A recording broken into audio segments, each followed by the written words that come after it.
Afternoon to you, sir. Hello, good afternoon. And it's so funny, isn't it? We're here talking about people's well-being. My Wi-Fi dropped out just literally 2 minutes before 1:45, and I was thinking, oh no, I've lost you, but I'm back in. Hopefully it's going to hold out. Blood pressure was racing. Okay, well, we're so far so good. So you're an astronomer, and Yes. I suppose my question is, how did you become involved in the strange world of sleep? Well, you mentioned at the start about my Guinness World Record attempt, and that's really been my conduit into the world of sleep. Now, a couple of years ago, I gave a 24-hour lecture for charity, and I at the time I thought I'd find out what the Guinness World Record is, and I learned that it's 139 hours, 42 minutes, and 56 seconds, and that's how long someone has actually spoken for. And at the time, I thought, not a chance, 24 hours, that's enough for me. I'll take my bus fare home. But since I've recovered from that experience, I've actually thought, do you know what? I really fancy giving that a go. And so as part of the sort of the prep, the getting ready for the experience, I needed to learn what sleep is all about and to understand how the sleep, or rather lack of sleep, affects a human being. And so, yeah, this has been my conduit into the wacky and crazy yet fascinating world of sleep. It is fascinating, isn't it? Particularly when we spend so much of our lives doing it. So what is a very broad question? What is sleep? So you've probably heard, a lot of people have probably heard of something called serotonin. Now, serotonin is what we call a neurotransmitter, and it's a chemical that sort of travels around your body, around your brain chiefly. And when that gets released, that tells the brain whether to be active or whether to be asleep. And now there's a very underrepresented part of the human brain called the suprachiasmatic nuclei, which sounds wonderful, tiny little part of the brain, and that really controls your cycle, or the circadian rhythm. Again, it's probably something people have heard of. The circadian rhythm is the sort of the daily change of processes in your body, and it's really a suprachiasmatic nuclei which controls that rhythm. Now, sleep itself is, it's one of those things, isn't it, that we all think we just do it because we're worn out and we need to just kind of recharge our batteries. But there's a huge amount of stuff that goes on in the brain. And a great example of one of the things that sleep does is it kind of organizes and collates all your thoughts and experiences during the day. Now, a great analogy for that is a computer. So in a computer, you have memory, which is a short-term thing. You turn your computer on, you do things on your computer. The computer's memory keeps that information, but as soon as you turn the computer off, it forgets it and it starts again.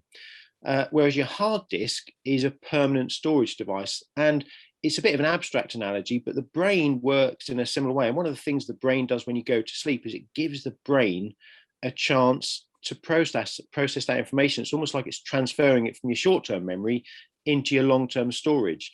And so there's actually quite a lot of evidence now that suggests poor sleep health is a link, and possibly even causal, to dementia type conditions. So there's a whole host of things that the brain does around storing memory, processing information. So it processes emotional things and events you've had during the day, and it also flushes the brain of toxins. So there's a whole load of different things that the brain or the body does when you sleep. It just isn't as simple as just nodding off just to recharge your batteries. Wow. So when you get really tired then, and your brain is kind of saying, look, you need to go to bed now. It's saying, here, come on, mate, I've got to do my, translating my information from one bit to another bit. Yeah, absolutely. And there's this sort of thing, this thing called sleep pressure. There's two things that we've all experienced. There's sleep pressure, which is where, there's that urge to fall asleep. And that's where various different chemicals are building up in the brain, and they're really saying you need to go to sleep now. And if you fight that, then that's an unhealthy level of certain different chemicals building up in your brain. It also means that you're restricting your brain's ability to deal with the things that it should do. Now, there's been a really interesting thing that I've learned from this, and I talked about the circadian rhythm earlier, and we've all got a different circadian rhythm. So we all get told when to go to sleep at different times of a 24-hour period. Now, I'm the kind of person, fortunately, as an astronomer, where my circadian rhythm tells me to go to sleep quite late. So I'm what you'd class as a night owl. And it turns out that a third of the population are night owls, roughly a third of the population are night owls. And what that means is to get the full, and it was interesting listening to your debate earlier with businesses and organizations, because what we as a society is doing is we're actually causing a third of our population to be constantly sleep deprived. And the reason we're doing that is because people like me who like to work, sort of be up late at night, not through choice, but because our circadian rhythm is dictating that. For us to get our full 7 or 8 hours sleep a night, we actually need to get up at like 8 or 9 in the morning. And as a result of that, most of us have to be in work at 9 o'clock, take the kids to school at 8 o'clock. So if you're a night owl and you routinely go into bed late and then getting up for all your different responsibilities, we're actually forcing a third of the population to be sleep deprived. And that comes with a whole host of issues. Wow. So maybe that's another reason why sort of flexible working, agile working is good for the human being, good for the workplace. That's really interesting. So what happens then if you don't get enough sleep? What happens to the body? Well, do you know what? There's the ultimate condition is that you could die of it. Now, really interestingly, the Guinness World Record, or the Guinness Book of Records people, they've actually now stopped recognizing the Guinness World Record for staying awake for the longest period of time. Now, bear in mind, what they'll allow people like Felix Baumgartner to jump from a capsule at the edge of space, free fall and break the sound barrier, and then land with a parachute. They're okay with that, but they're not happy with people trying to stay awake for a long period of time. So it's recognized that if you don't sleep, you could die from it. Now, you certainly could die, and that is an extreme case. But when you don't sleep, there's a load of things that happen. Your immune system is depleted. So the more you stay awake, the less you can fight off diseases. The more you stay awake and the more sleep deprived you are, you increase your chances of conditions like cancer, of heart disease, obesity as well, because when you don't sleep, your tendency is to have those unhealthy foods rather than the sort of foods that are more healthy for us. And it also reduces your impulse control. So that, ordinarily you better say, do you know what? I'm not going to have that Kit Kat. Or of course, other chocolate bars are available. I'm not going to have that chocolate bar. You have that control of your impulses, but the more sleep deprived you are, the less control you have of that. So there's a whole host of different physical conditions if you don't sleep. It even makes you less attractive, which is a really interesting one. And one of the things I'm doing for my Guinness World Record attempt is, and I've teamed up with some scientists in Cambridge and Sweden, we're going to photograph me every 6 hours, I think it is, throughout the 140-hour period. And we'll see, hopefully, well, not hopefully for my part, and I really hope it comes back again, we're going to see that my looks are going to start looking worse and worse and worse. And I really hope it's not a kind of the wind has changed direction and you're stuck with it, lad. So there's a whole host of things that happen. One of the really interesting angles, though, is that, it's about sleep and driving, because if you were to wake up at something like 7 or 8 o'clock in the morning and then go out for an evening with friends, even if you don't drink any alcohol, if you then drive home at about 2 or 3 o'clock in the morning, you're still as cognitively impaired as somebody at the drink driving limit. So if someone's been drinking all night to the limit of the law, you are just as likely to be in a car crash as that person, which I find that absolutely staggering. And of course, bearing in mind that if you fall asleep at the wheel, then you're not going to respond to anything. And actually, I would argue that sleep deprivation is a more serious condition to be driving under, because if someone's drunk and they're driving, their reactions will slow down. And if they see someone in the road, they'll swerve late, but they will swerve. They'll brake late, but they will brake. But if somebody falls asleep at the wheel, none of that happens. So actually, sleep deprivation is a serious thing. What about people that work night shifts? If you're up all night and you sleep all day, surely the human body isn't built to work like that. Would it damage your health? Do you know that the human body is originally we slept twice a day. And I forget what the phrase now. There's a phrase that defines creatures that sleep twice during a 24-hour period. And originally we slept twice in a 24-hour period. But you're absolutely right. If people are working at night, what they're doing is they're staying awake regularly through that period of time when their body is saying go to bed. And one of the really important things that people can do to improve their well-being is to have a regular sleep pattern. So go to bed at the same time every night, wake up at the same time in the morning. If you can do that, you massively improve your sleep health. But of course, if you're stuck in shift work, then it's really difficult for you to do that. In fact, you can't do that because your sleep is all over the place. And then when you throw in family responsibilities and all sorts of other things, it's incredibly difficult. Now, our cases, I forget which country it is, but there's one country, I think it's one of the Scandinavian countries, I think from memory, that they've actually started to sue employers because there are cases where individuals have developed cancer and they've tried to link it to sleep deprivation through working in shift patterns. So it is starting to become a very, very well recognized. And bear in mind, this isn't just people coming up with theories. There are thousands and thousands of experiments that support claims that actually sleep can seriously affect your health and ultimately shorten your life. So yeah, sleep, if you're working in shifts, it's not good for your body at all. Yeah, it's great to see some questions coming through. If you would like to ask Mark a question, all you have to do is hit the Q&A tab at the bottom of your screen, and we'll get to some of those in just a minute. Is there anything that we can do to ensure that we have a good night's sleep? Anything sort of scientifically? My mum used to say, cup of cocoa, exactly an hour before you hit the pillow, and jobs are good. But is there anything that's scientifically proven? Yeah, I mean, there is. I mean, one thing that I've gone to this, been learning lots about sleep for the last sort of couple of years. So I'm really just scratching the surface with this whole thing. But one of the things I have learned, which I used to do quite a bit, is nodding off on the sofa.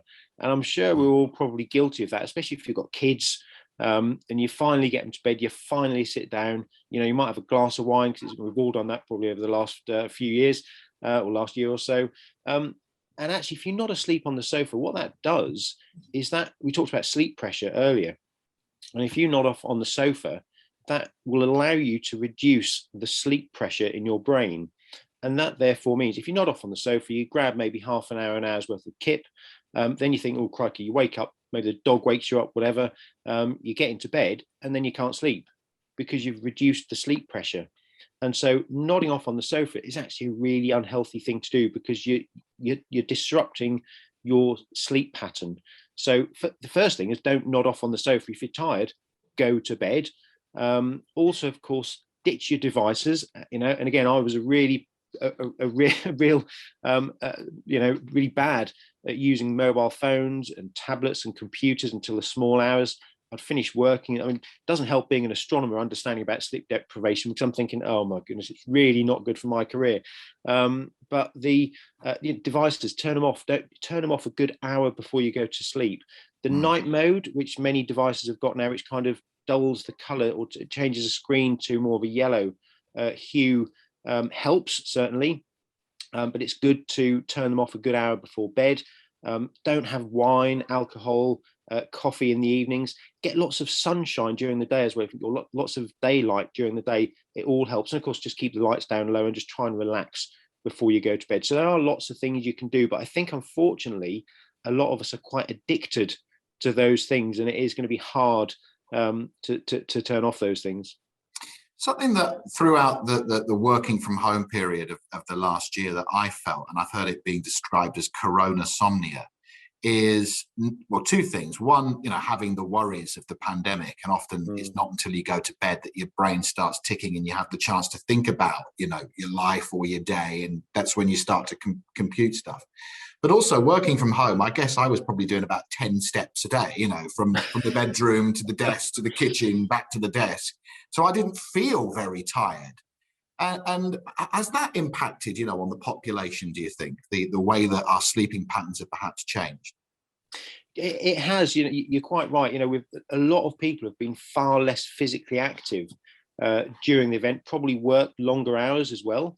But there's actually been lots of recorded cases of COVID dreams as well. And that's been a really fascinating phenomenon, because what happens when you dream, it's during a period of sleep called the REM cycle, which I'm sure many of you have probably heard of, rapid eye movement. And interestingly, during the rapid eye movement phase of sleep, for most 99.999% of the population, everyone's paralyzed when they have REM sleep. The only parts of your body that tend to move are your eyes and the breathing mechanism, but the rest of your body, you're completely paralyzed. There are a few cases where people have actually moved around during the REM sleep and they've, been hurt quite badly through that.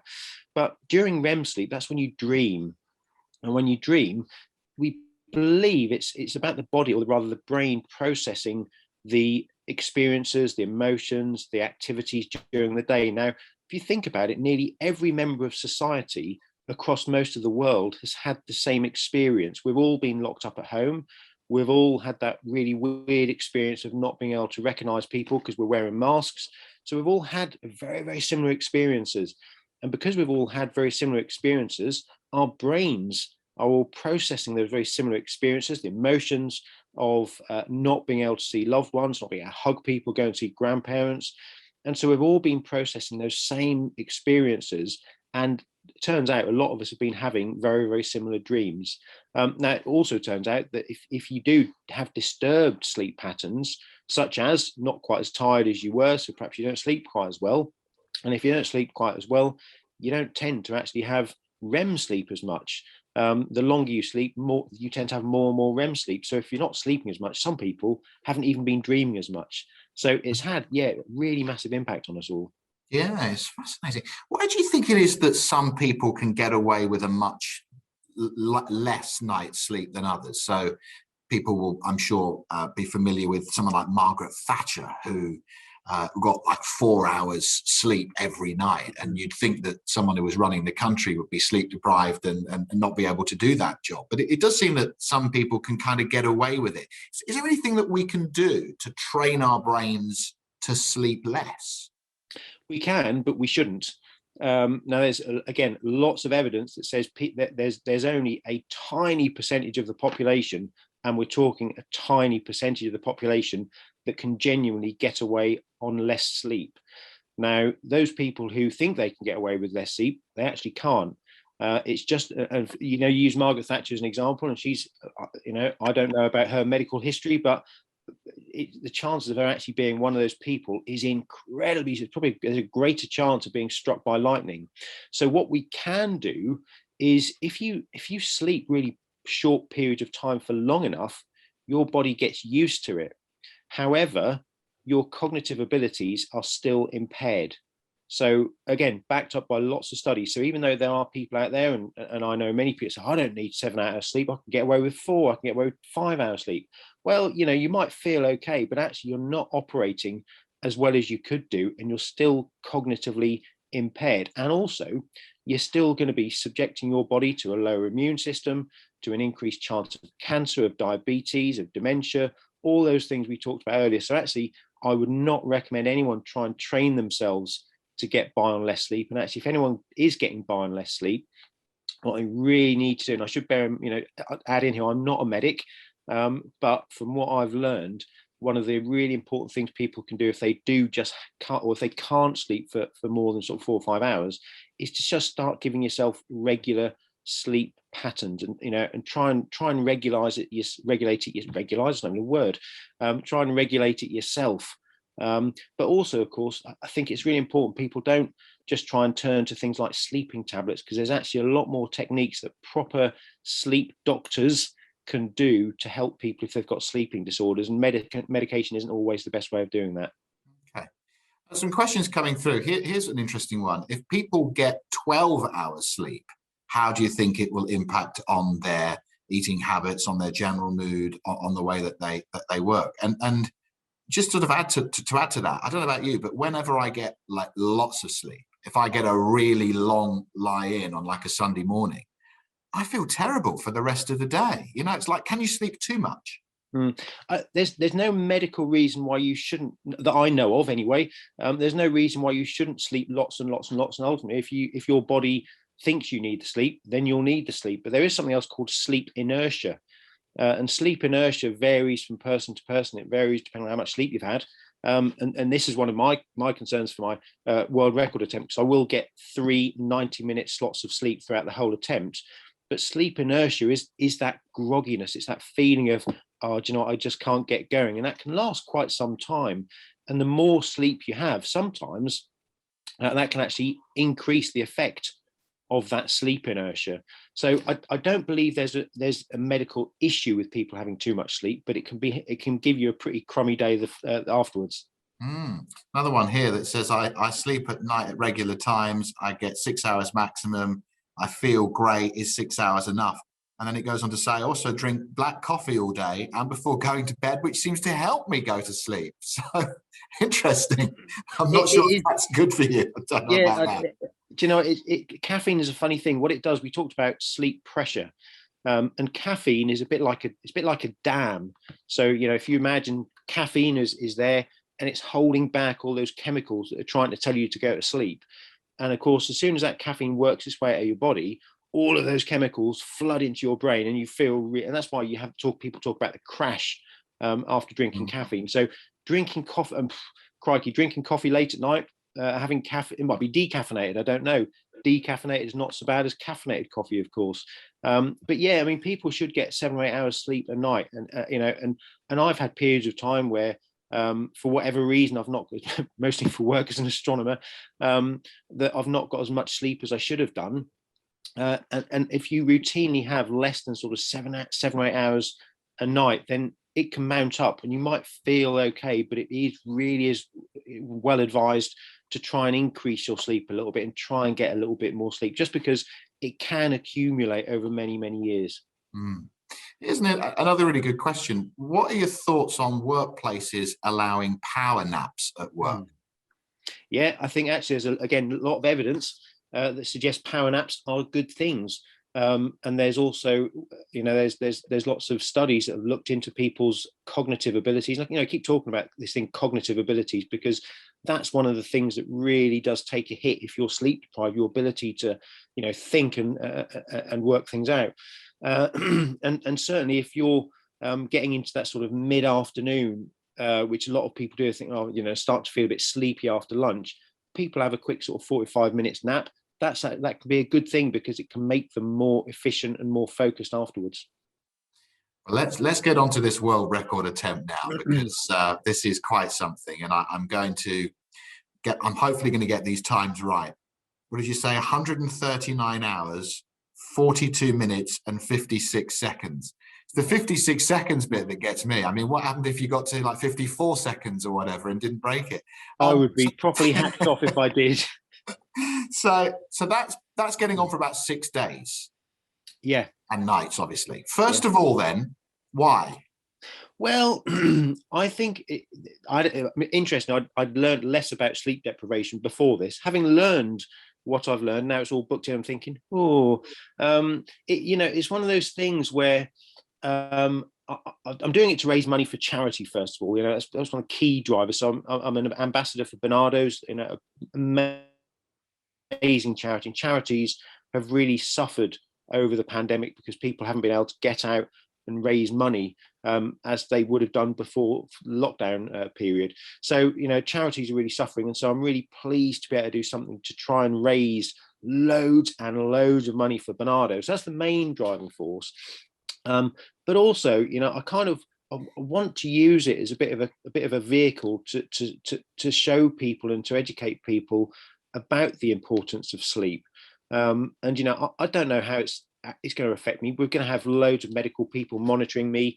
We're actually going to be putting my blood pressure, my heart rate, my body temperature, even an EEG machine is all going to be mapping my body vital signs. It's all going to go on the internet. So medics across the world, scientists can look at that and can learn a little bit about how sleep deprivation can affect the human physiology and psychology.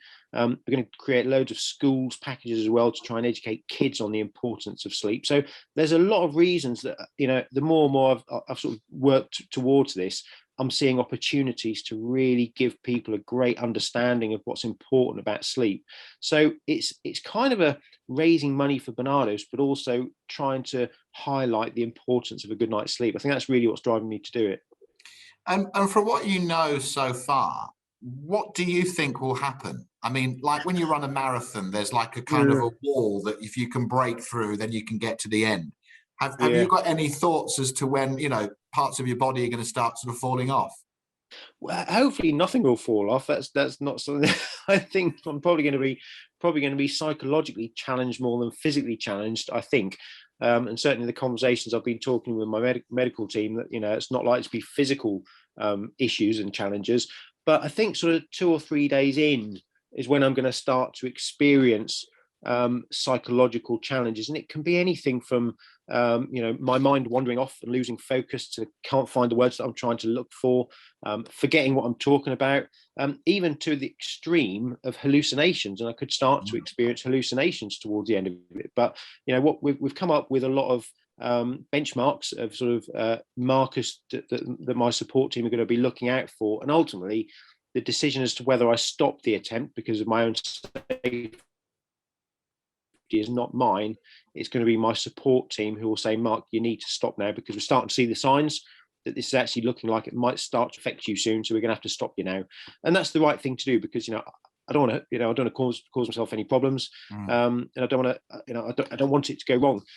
So yeah, it's probably 2 or 3 days in, we're going to start to see challenges, and I'm going to start finding that wall psychologically. But all being well, I'm hoping I can get through it. Because it's worth saying this isn't just staying awake for 6 days. This is lecturing the whole time. I mean, what are you going to lecture on? Well, first of all, you're right. I mean, I think actually I'm probably less worried about the staying awake bit because I've had a few practice runs. I've done a 24-hour lecture. I actually stayed awake for 2 nights and then gave a 1-hour lecture.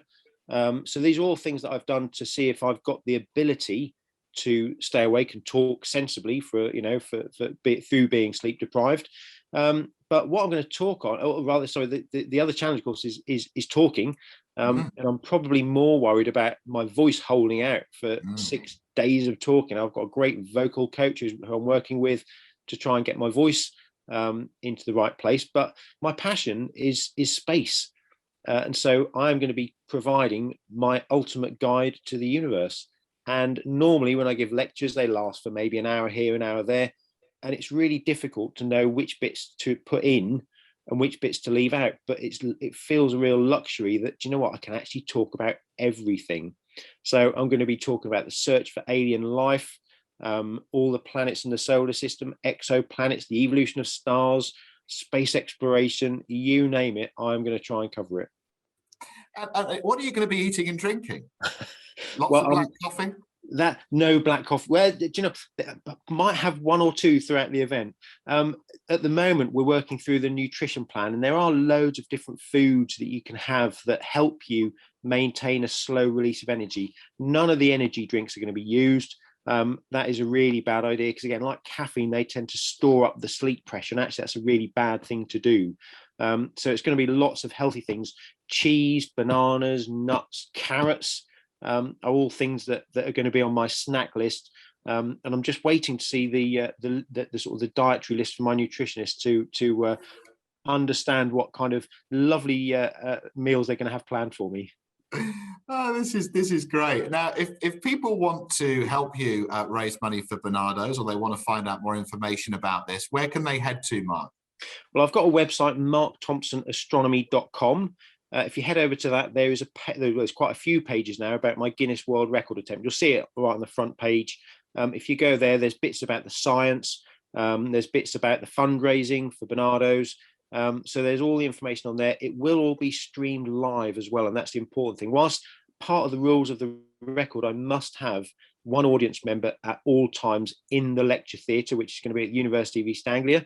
And I've got to have one person at all times. So we've got a very choreographed series of attendees lined up to come along and make sure there's someone in there at all times.